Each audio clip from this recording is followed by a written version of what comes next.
फिर सुनिया तेनू मेरे नाल जुसी होर किसे नाल सजना वे ओही प्यार हो गया है मैं अज फिर सुनिया। हाँ जी सत श्री अकाल, किवें लग्या मेरा नवा गाना? शेयर ते कमेंट करके जरूर दस्सिओ ते मेरे नवे गाने नूं सुनन लई गोविंद एंटरटेनमेंट के ऑफिशियल यूट्यूब चैनल को सब्सक्राइब करो ते शेयर कमेंट करना ना भूलो। Thank you. भाजपा खेल प्रकोष्ठ के संयोजक कपिल बुद्धिराजा ने इनेलो पार्टी का दामन थाम लिया। इनेलो पार्टी एवं एलनाबाद से विधायक अभय चौटाला ने उन्हें विधिवत रूप से पार्टी में शामिल किया। इस मौके पर मीडिया से बातचीत में इनेलो नेता अभय चौटाला ने कहा, वर्तमान गठबंधन सरकार सही मायने में ठगबंधन है, क्योंकि मौजूदा समय में सरकार के हर विभाग में भ्रष्टाचार चरम सीमा पर है। उन्होंने कहा कि प्रदेश में कानून व्यवस्था नाम की कोई चीज नहीं है। नशे के मामले में हरियाणा ने पंजाब को भी पीछे छोड़ दिया है, क्योंकि इस पर अंकुश लगाने की बजाय नशे के कारोबार को राजनीतिक संरक्षण मिल रहा है। उन्होंने कहा, इसके साथ साथ प्रदेश में अपहरण कर फिरौती मांगने वाले लोगों का गिरोह सक्रिय है, जिन्हें सरकारी संरक्षण प्राप्त है। वहीं कपिल बुद्धिराजा ने कहा, मुख्यमंत्री अपनी बातों से पलट जाते हैं। पानीपत में निगम में भ्रष्टाचार चरम सीमा पर है। हर रोज पार्षद विधायक निगम की लड़ाई सबके सामने है। विकास कार्य रोककर जनता का पागल बनाया जा रहा है। टोल टैक्स हटाने व अन्य कई मुद्दों पर भाजपा को घेरा। उन्होंने कहा, इनेलो में रहकर लोगों की सेवा करेंगे। मुख्यमंत्री हरियाणा प्रदेश, जैसा कि आप जानते हैं कि कोई भी बयान कोई भी कार्य के लिए कहते हैं, उसके बाद कुछ क्षण बाद वो मुकर जाते हैं कि ये बात मैंने नहीं की। सरकार बनते ही उन्होंने कहा कि मैं किसी कार्यकर्ताओं के यहाँ चाय पे नहीं जाऊँगा। उसके बाद ऐसे हाशिए पर आई भारतीय जनता पार्टी की, उन्हें घर घर कार्यकर्ताओं के पास जाना पड़ रहा है। यहाँ पानीपत में निगम की और विधायक की, पार्षदों की लड़ाई सबके सामने है। विकास कार्य रोककर पानीपत शहर व पानीपत ज़िले के लोगों का बेवकूफ़ बनाया जा रहा है। टोल टैक्स हटाने की बात जिस सरकार ने, गडकरी जी ने करी थी, टोल टैक्स बढ़ते जा रहे हैं। पेट्रोल को लेकर नगन होकर, अर्धनगन होकर प्रदर्शन करने वाली सरकार, विरोध करने वाली सरकार, कांग्रेस के खिलाफ जिस मुद्दे पर सत्ता में आई, आज उस मुद्दे से भटक कर पेट्रोल और डीजल का भाव 7वें आसमान पर। अगर मैं ये बातें गिनवाने बैठूं कि भारतीय जनता पार्टी क्यों छोड़ी, तो मैं ये आश्वासन दिला सकता हूं कि ये गिनती को मैं ख़त्म भी नहीं कर पाऊंगा।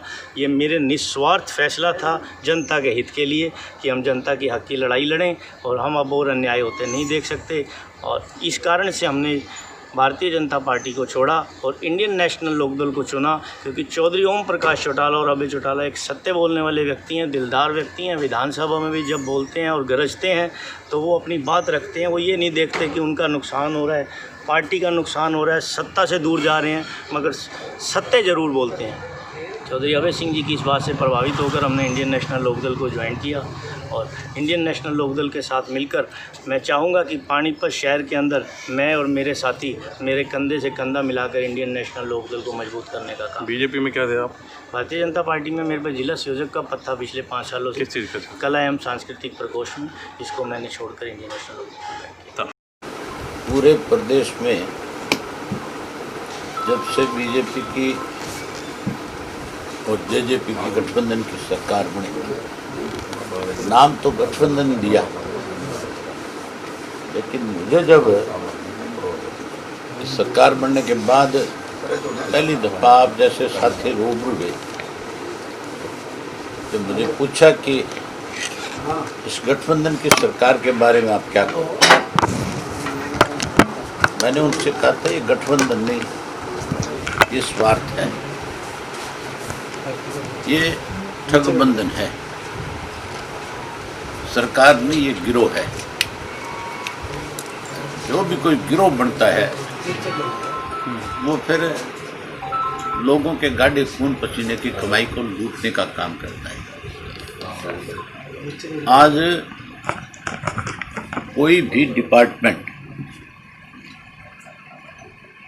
इस प्रदेश की सरकार में ऐसा नहीं है जिसके बारे में आप ये कह सको कि इस डिपार्टमेंट में भ्रष्टाचार नहीं है। आप नगर पालिका को ले लें, नगर परिषद को ले लें, आज भ्रष्टाचार चरम सीमा पे है। आज कानून व्यवस्था नाम की चीज नहीं है। आज अनेक घोटाले इस प्रदेश में हुए हैं। आज तो ऐसे गिरोह हैं जो नशा बेचने वाले कारोबार को बढ़ावा देते हैं। पहले तो पंजाब में सुनते थे कि नशे की वजह से नई पीढ़ी खत्म हो रही, लेकिन आज हरियाणा जो है पंजाब से भी कहीं आगे निकल गया। आज नशे का माफिया खड़ा हो गया प्रदेश में। उस पर अंकुश नहीं लगाया जा रहा, बजाय उस पर अंकुश लगाने के नशा बेचने वाले लोगों को प्रोत्साहन दिया जाता है। उनको कहीं ना कहीं शेल्टर है सरकार का। नशे के साथ साथ भू माफिया खड़ा हो गया। जगह जगह शहरों के अंदर, चाहे वो कस्बा है चाहे कोई वो बड़ी सिटी है, अवैध कॉलोनियां कट रही, उन पे भी कोई अंकुश नहीं है। इसी तरीके से एक शराब का माफिया बना दिया इस प्रदेश में। शराब माफिया के अलावा किडनैपिंग और फिरौती वाले लोगों का भी एक अलग से गिरोह बना दिया, जिनको सरकारी संरक्षण है। आज प्रदेश में कानून व्यवस्था नाम की चीज नहीं है, कानून व्यवस्था खत्म हुई। कल रात की घटना है, बड़ौदा के अंदर पुलिस थाने के अंदर एक कांस्टेबल को और एक एसपीओ को गोलियों से भून दिया, मार दिया। रात की घटना है, अब तक कोई पता नहीं लगा। तो पुलिस तो थाने में सुरक्षित, महिला शहर में, गांव में, गली में सुरक्षित। आज किसान जो है अपने खेत में सुरक्षित है, उसकी फसल पे लूट मची हुई है। मंडी में बेचने आता है तो उसको मिनिमम सपोर्ट प्राइस देने की बजाय सस्ते में बेचने पे मजबूर किया जाता है। व्यापारी से प्रेशर डाल करके पैसे लिए जाते हैं। आड़ती की आड़त प्रदेश में खत्म कर दी जाती है और फिर उनके साथ समझौते करके उनसे कमीशन लेकर के आड़त शुरू की जाती है। हर वर्ग के लोगों में आज सरकार के प्रति बड़ा गुस्सा है। पीटीआई के जो टीचर्स थे, जो 1900 कुछ थे, उनको निकाल दिया गया। सुप्रीम कोर्ट की आड़ ले ली। सरकार की नीयत साफ हो तो मान के चलो उन लोगों की 10 साल की सेवाएं हैं, उसका लाभ लिया जा सकता है। बात शिक्षा की जाती है। 1983 जब ये पीटीआई निकल जाएंगे तो 1983 ऐसे स्कूल हमारे प्रदेश में हो जाएंगे जहाँ फिजिकल एजुकेशन का टीचर नहीं होगा, जहाँ स्कूल में बच्चे को स्वस्थ कैसे रखा जाए उसके लिए फिजिकल एजुकेशन के क्लास लगती है। 1-1 घंटे की हर क्लास में टीचर की ड्यूटी लगती है। वो क्या करेंगे? आज तो ऐसे हालात हो गए, इस पूरे माफिया ने, इस पूरे गिरोह ने, जो सरकार के रूप में है, लोगों को मजबूर कर रखा है।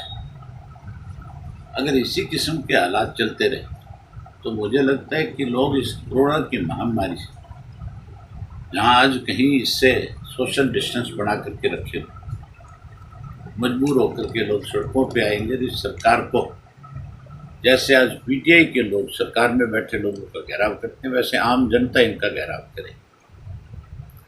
बड़ौदा का उपचुनाव आ रहा है, उस उपचुनाव में साफ हो जाएगा कि प्रदेश के अंदर इस सरकार को लोग बदलना चाहते हैं कि रखना चाहते हैं। बड़ौदा का उपचुनाव इस बात का फैसला करें। अगर बड़ौदा के उपचुनाव के अंदर भाजपा की, बीजेपी की जमानत नहीं बचती